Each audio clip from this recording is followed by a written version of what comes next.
XO19 happened in London. They announced a ton of stuff. I'm just going to whip through the bigger ones here. Obsidian has a new game announced already. Mm-hmm. Yeah. It's called Grounded. Those little guys. It's basically Honey, I Shrunk the Kids, the survival game. Yeah. It's in like the backyard. Tiny kids in a backyard. Big old ant. Yeah, big insects and stuff. But it's like this is like a multiplayer. Yeah. It's like a God, what if Obsidian makes a better Fallout 76 than Fallout 76? I mean, it's got a fair amount of Fortnite in there. Like the building stuff looks straight out of Fortnite. Yeah. It's interesting because that's not the style of game you would immediately expect out of a Obsidian. Well, not the sort of traditional or classical Obsidian, but they have been dabbling in that space for a while. Okay. They did that tank. I wish I could remember the name of that tank game they did. Wasn't that free to play? Like they've been making not CRPG type games for a little bit. They basically said in their blog post for this, they're like, yeah, we make, it's not like those other games, but we wanted to stretch our creative boundaries, which go for it. Like, I mean, I think that, they that studio juggles multiple projects, so it's not like they're suddenly pivoting entirely to this. I would certainly hope Microsoft is going to let them keep doing that stuff too. But this looks kind of neat. I guess it's launching into game preview.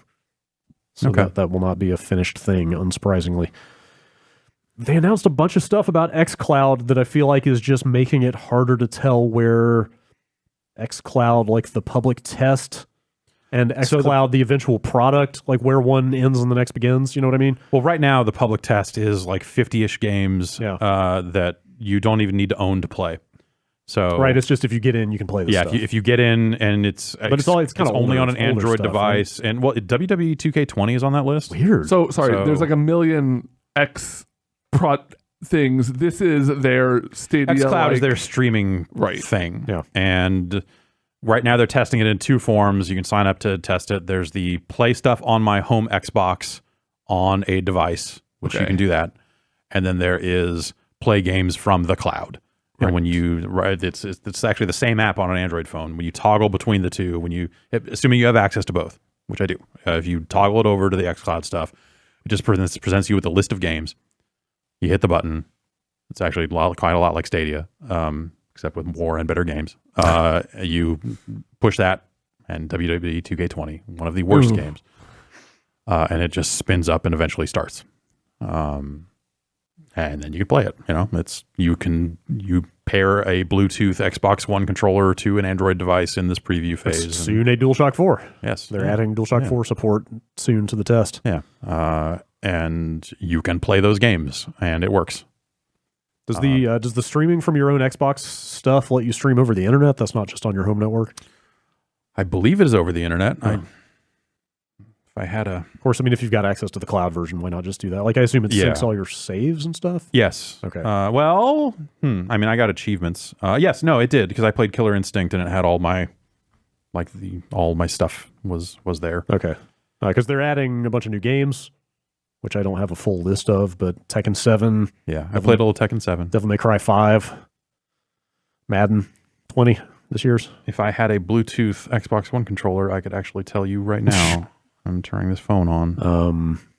So they're adding a bunch of games to it. They are expanding the test to a bunch of new territories, is my understanding. Yeah. They're bringing it to Windows 10 next year, which I guess it's not possible to stream from right now. No, it's Android devices only right now. Right. And then where it gets a little fuzzier is, I'm just going to read their language. In 2020, we're expanding the Project xCloud preview to new markets. Will enable gamers to stream Xbox games that they already own or will purchase, which is weird wording. Like, how do you signal your intent to purchase? Maybe that means once the preview has started, if you go buy a game, it will be a part of the service. I don't know. Like that's a clunky sentence. That's a clunky sentence. Yeah, and will add game streaming from the cloud to Xbox Game Pass. Like that's the big. Right. That's the big one right there. Yeah. It's just them coming out and saying, hey, this is, I mean, who knows? Maybe there is an extra service tier where you got to pay an extra $5 a month to get the streaming. Right. But for them to just say, hey, anything on Game Pass will be streamable. It starts to sound more like a product and less like a technology. Yes, totally. And specifically the exact thing that Google is not doing. Yeah. Which is giving people just a pretty modest flat rate to just buy in and get to play anything on there. I mean, they've laid the groundwork with that by doing Game Pass, right? So like that kind of comes with the territory. So like the real hearts and minds move is to, once they get to the end of this project or this process, is to just say, hey, if you have Game Pass Ultimate, you just have this. Right. Like you now can stream these games in addition to playing them locally, no extra charge. Right. Like who knows if they'll go that far, but that's the thing that would really get people to go like, holy shit. Yeah. Like Game Pass is kind of already the best service deal in games. Yeah. Like to throw that on there it's a pretty big deal. Yeah, that would be big, I think. So they're taking steps to continue hammering that stuff out, but it's still, a lot of it's still kind of vague. Yeah, I think some of the language has been a little vague around this stuff, but yeah, they've been running previews of it for a little bit now, and it does the thing that it does the thing that when we tried it out at E3 does that. What is Game Pass Ultimate's $15 a month? Is that right? I think that's everything. That's PC and that's Live Gold and all that stuff, right? Is that all? Yeah, that's all of it. I think that's right. Rare announced a new game called Everwild. Yeah. Not a ton of details. It kind of just looks like Sea of Thieves, Right. but with animals. Like the art style. Just the vibe of it, the structure, like the little bit of stuff they put out for it. You look at it, and then you read the. Yeah, I'm looking at the specific line that sounds like Sea of Thieves to me is, we're focused on building an experience that allows for new ways to play in a natural and magical world. And they talk about playing together, I think is like the next sentence or something, right? But there's. Give you memorable, engaging, and meaningful experiences for players everywhere to share. Yeah, there you go. To me, that sounds like Sea of Thieves, but magical and ethereal, and it's like, I guess there's a bunch of aminals. And they also talk about there's a bunch of aminals. They also say that they are not done with Sea of Thieves, and they've got a team of people working on that. More content coming for that, and a central team that will support both games. Yeah. Like conceptually, like the idea of just this sort of, I don't know, like improvisational sort of play space, like the thing they did with Sea of Thieves, like is amazing. It's just that there needed to be more there. Yeah. I mean, but like the framework Sea of Thieves was like a cool framework that I feel like I've tried to keep track of their announcements and updates and stuff. Like none of them have made me want to really go back in, but it's like, you look at it and go like, wow, they sure have added a lot, but at the same time, it doesn't seem like that's stuff that would draw me back into that game. Yeah. Well, something that's land based gives you a little more freedom to move around and do things. What if you could build at will? Ooh. It's like gather some sticks, like upstairs, downstairs. Make a lean-to. Okay. Like a thing to craft some tools on. Why not? Okay. Build a fire, cook some food. Sure. Everybody's got to eat. I don't know, like if they're making another game like that with all the experience of Sea of Thieves and like, learnings that came out of that. Yeah. Like this could be cool. It's not a Viva Pinata 3, but no, it's not. What are you going to do? I mean, that ship sailed long. Come on. Look, man, when they...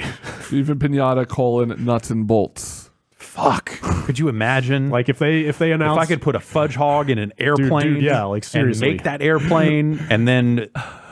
Like if they want to come along and announce like Half-Life : Cinemonkey, then I am fully on board. I will take anything I can get at this point. But I'm not expecting much. Well, actually, they had to cut half of the pinatas due to them bringing it to a new console. Damn it. As long as I get Quackberry, I'm happy. Pexit. No? God, man. No? An exit? An exit? Pinexit. Yeah.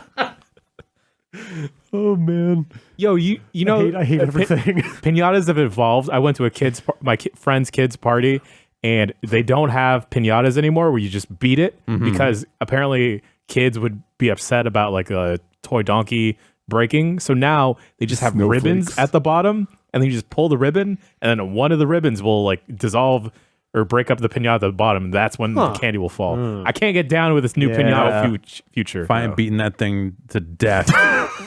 Exactly. Like, I don't work want for the that- fucking awful candy that's inside a pinata. I Yeah. want to beat the shit out You of want to be something. blindfolded and just wave a bat around. Yeah, exactly. You want to be potentially dangerous to bystanders near Yes. Yeah. Yeah. I want to fuck something up. I have a lot of formative memories of pinatas. Yeah. And beating pinatas. Did you ever get to be the pinata guy? Yeah. That's fun as hell. Yeah. You can't do that with ribbons. No. Man. I really didn't think we were going to surpass Baby Yoga by the end of this episode, but Pin Exit is really The little accent over the end might giving it a run mess up for the it. CMS. Yeah, that is a consider. I was already yes, I Unicode. was already thinking about that, but we will see. Bring your own Enye. I love Orinoco Flow. It's just a dope cut. Don't Nod. Is that how that's how you say that, Yeah. right? Don't- Yeah. Makers of Life is Strange announced a new game called Tell Me Why. That it sounds like it's The same. That's the same name. Life is strange. Life is strange. Tell me why. It's like, just name it Murder Boner like every other video game, guys. Come on. sounds like it's very much in that same style of kind of narrative adventure kind of game. Yeah. The most notable thing about this game is that one of the lead characters is transgender in this game. Mhm. So Oh, okay. This is that game. I feel like I've played maybe half of episode 1 of Life is Strange, so I don't have a lot of firsthand experience, but I get the sense that they've earned a decent amount of leeway with In those games. terms of So to like, potentially be able to tackle this stuff with some degree of sensitivity. I don't know. Yeah, I mean, I don't know how those games played out. I saw a lot of people being mad on Twitter, as you do, about the fact that, not to play it down or anything, that's just the number one site to be mad about things. Paul Reiser started it. That's true. Helen Hunt, for early investor. When asked if any of the people writing the game were transgender, they said, well, we worked with some people who contributed ideas, but like nobody on staff, which like it's a whole. Yeah. I am not authoritative on that matter. I cannot speak to it, but like I can see people being upset about that. Yeah. yeah, so seems like- tentatively, Yeah. okay. Seems like they've Yeah, done we'll a see. decent enough job with. Yeah, no, like With- they can handle some hard topics. Yeah. I'm interested to see their next game because I never really connected with Life is Strange, but I'm not opposed to that style of game at all. Let's see. We talked a little bit about Master Chief Collection. That's coming to PC on December 3rd. I believe that's also the date that Halo Reach is coming out. Is that right? Yeah, yeah. That's a lot to keep track of. And that's all Because because it's- it's up on Steam for pre-order Right. already and stuff too. But piecemeal, right? Like you can. So you well, can buy so there's Halo. the Master Chief Collection, and then Halo Reach is an additional. I think if you can buy it all at once. So if but- I'm reading this correctly, the whole thing is $40 on PC, Okay. and I think that also gets you Reach. Yeah, but I think you can also You can buy also- Reach for $10. You can just buy Reach itself for $10, but I'm pretty sure you get it as part of that 40. Okay. It's also on Xbox Game Pass. It's a lot to keep track of, but Reach is a good game. And Halo's coming to PC.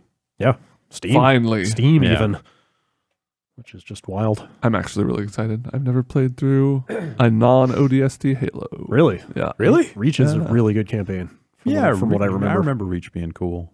Yeah. Well, it reaches like that. It reaches the Rogue One of Halo Okay. in terms of like where it is set in the story and like the There's a bunch of parallels. disposable characters. totally. Kind of. Well, yeah.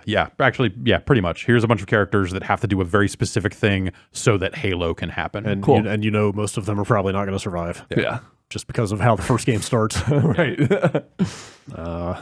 Yeah, it is very much in that mold, but they do a good job with it. Let's see. I mean, they did a ton of stuff with announced games already. Age of Empires 4. Yeah, I didn't realize even that was actually announced in 2017. Yeah, but this is for real. Now. Yeah, so I guess they have started an Age of Empires studio, which I didn't realize, which they put a name on. The name is World's Edge, right. which is a pretty good name for a studio. They're going to be making AoE 4. Did you look into that stuff at all? You're I looked AoE at guy, 4 right? a little bit. I should just mention 2 Definitive Edition is out, and that is a great value if you like that game or that style of RTS. It's like they did so much cool stuff to that game. Check it out. But yeah, I'm excited for 4. I mean, I have been in a like weird state of wanting to play RTSs for a couple of years, and like where are all our cool modern RTSs? Fucking MOBAs ruined it. Yep. It's kind of where I'm at now. And so I'm interested to see what ideas they have to bring to a new Age of Empires game. That's cool that they're getting behind that stuff. Yeah. I wonder if they will have an esports approach to it. I feel like StarCraft obviously was StarCraft, and when I think I've said it before. When I first started really getting into StarCraft 2 esports, when that game first came out, like a lot of people in that community came from AOE, which I didn't realize. Like AOE 2 apparently had like a pretty decent like early esports scene back in the day. They completely retooled the AI in the games to match like pro AOE 2 like build orders. That's and cool. stuff. So yeah, they I'm sure are fully aware of that stuff. Yeah, then it sounds like that they would probably think about that in this case. Yeah. Showed off some new footage from Microsoft Flight Simulator. That thing looks good, man. Anybody? That thing looks good as really fuck. fucking good. Maps powered by the cloud. Yeah, like I don't necessarily want to play a flight simulator, but looks good as fuck. I know some people who do though. Yeah. And I bet they're and very they're excited. never gonna play another game again. Yeah, a lot of other stuff. You know, they showed some new Minecraft dungeons. They That looks neat. showed Crossfire X. Still not clear what that is. I mean, I know what it is, but like, And you mess with Minecraft Earth? No, that came out. I installed installed it it a while back, but I'm gonna check it out this week. I have just tapped on stuff and collected some goods and have not built a thing. And it's early access right now, and there's no tutorial in it at all. So I just kind of loaded it up and said, I think I'm supposed to build stuff, but I don't know where or Wherever how you want, man. or what. Can finally have that farm, Jeff. Yeah. But you have to buy a build plate. And then I assume you build on the build plate and then place the build plate in the world. Yeah, that's how the dioramas work. Yeah. You can like store your thing on a build plate and then like have a master blueprint of it and then just like plop it in the world. And then people can mess with that one, but then you can still have your core one. So if someone sets it on fire, I think we should try to create something dumb like in the like plaza area out in front of the building and watch people vandalize it. Yeah. Yeah. Encourage the vandalism. Right. Right. Please don't vandalize this on it. So Winky face. Yeah. Have a sign out front that says, "Don't burn my stuff." Signed, CBS Interactive. I could have used that a couple houses ago. Yeah. I feel like this is kind of a big deal. We'll make a big ad for CBS All Access and just put it. There you go. Card. Did you hear the new season of Young Sheldon? There's a girl who likes to play baseball. Oh boy. What? And all the parents are like, "What? Girls can't play baseball." But Young Sheldon's like, "I'll be your friend anyway." It's Coming heavy. soon. It's deep stuff. Young Sheldon really brings people together.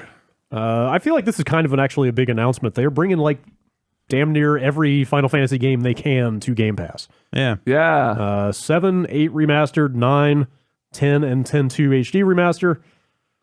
12, the Zodiac Age, which is the remaster of that game. Jeff, you seem excited. 13, 13-2, Lightning Returns, and 15.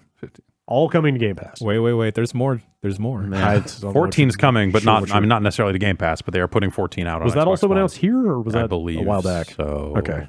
Jeff, you have another way to it was play. mentioned here, but I don't know. Another way to play Final Fantasy. I'm pretty excited about this Final Fantasy X game that I've heard a lot about. Oh man, when they add streaming to Game Pass, you can play Blitzball anywhere on your phone. Blitzball anywhere. In an airport, hotel room. That'll just be my wife calling me up and being, "Hey, can you log in to the stream and like do the thing where you hide in the goal for me real quick? Because I don't want to have to do it." And I'll say, "I know, but okay, yeah, I'll do it. I've gotten pretty good at it. You have no excuse not to now because you can do it anywhere I am. On your commute, on your drive, just one hand on the phone, no problem. one hand on the wheel. Pretty much. And all the Kingdom Hearts. Hell yeah. What is it? It's HD 1.5 plus 2.5 remix Those all make sense. Those are numbers that make sense. and HD 2.8 final chapter prologue. Hell yeah. Are both coming next year. So get excited for that. I have a bunch of notes on 3 in the series if you guys want to reference that. If you want to check them out. Definitely, we'll be playing through all of those in order. I noticed our Kingdom I'll let Hearts you know. Slack channel has been a little dry lately. What's up? Oh, that's just Vinny directly messaging me now. Tell him to put it in the channel. I need to know. Spoilers, Ben. Is it just him cursing at you every time? It's questioning what does getting Norded mean, and if you have an X in your name, are you a good guy or a bad guy? why can you... Pac was both a good guy and a bad guy at times. Right. So Right. I can see why he would ask. I think I told Vinny that Sora kind of has Goku vibes because they're both dumb, but like kind of likable. And I think that's why he's still on it. I feel like you should go to jail for what you're saying to him. This Goku is good. He's a little dumb. Oh, he's a little dumb. Terrible father. He means well. He means well. Very dumb. Is his heart not in the right place? His heart's definitely in the right place. Sora is eventually heartless, so it's hard to say. I mean, to be a good anime protagonist, you need to be a huge moron. You got Goku, you got Luffy, Naruto's a dumbass. Even like Spike in Cowboy Bebop is like an idiot, but he's cool. So he put all his skills into that. You can't be smart and good at anime. Well, the Alphonse brothers were too smart. Oh yeah, no, they were too smart. That's the thing. You There either you be go. That's a dumb catch. or too smart. Like Equivalent exchange. that's right. Edward. Balancing all things. You can head to Xbox Wire. They showed a bunch of trailers of different games they announced and some other games that were already out there. If you want to see that stuff. There was. I read some people that went to that thing, and there was some other reporting around it that I saw out there that just that event sounded kind of weird. There was a lot of just like, here's a bunch of kiosks for games that are already out. Thanks for coming, type stuff. Like it just seemed like maybe that event is a little half baked. That's unfortunate. Like the announcements are not, obviously these aren't like E3 scale announcements. I think some people were looking for like one more Scarlet bit here, but like, they didn't have it. What detail is like minor enough to announce here? Well, so that's the big thing. enough to It's satisfy like there's people. your chicken and egg problem. Right. Like that, you shouldn't. If you're thinking about it in terms of we should only announce minor stuff here, then why does the event exist? Sure. I think the answer is they got to start somewhere. But this doesn't. So it doesn't sound like something that was on the level of like a PlayStation experience or something like that in terms of available products for people to come and play. Oh, you know what? I did have the thought earlier about Stadia that I wonder if, like, they've got a year until the consoles are out, but I wonder if they felt some urgency to get that name out there and get it in some people's hands before those consoles really start getting announced and shown properly. Yeah. Like before, you got to do it before E3. Right. You got to do it before like even the leaks start coming out. Right. Or even, like going by what happened last time, like we're like 3 months off from the timing of the PS5 announcement if they follow that exact script again. Oh, fuck. It was like February of the year the PS5 or 4 shipped that they announced it. So like maybe just Google wanted to get out in advance of all that stuff. But I wonder if it is just straight up xCloud. Like if you think about that's like possible. similar services and stuff. Yeah. If they're like, okay, if we get out here, we're reasonably sure. And I wonder how much that xCloud preview expansion of like now we got 50 fucking games. Yeah. I wonder how much of that was dictated by like, hey, Google's launching next week. Our preview service is already more counter programming interesting than their day one service. Yeah.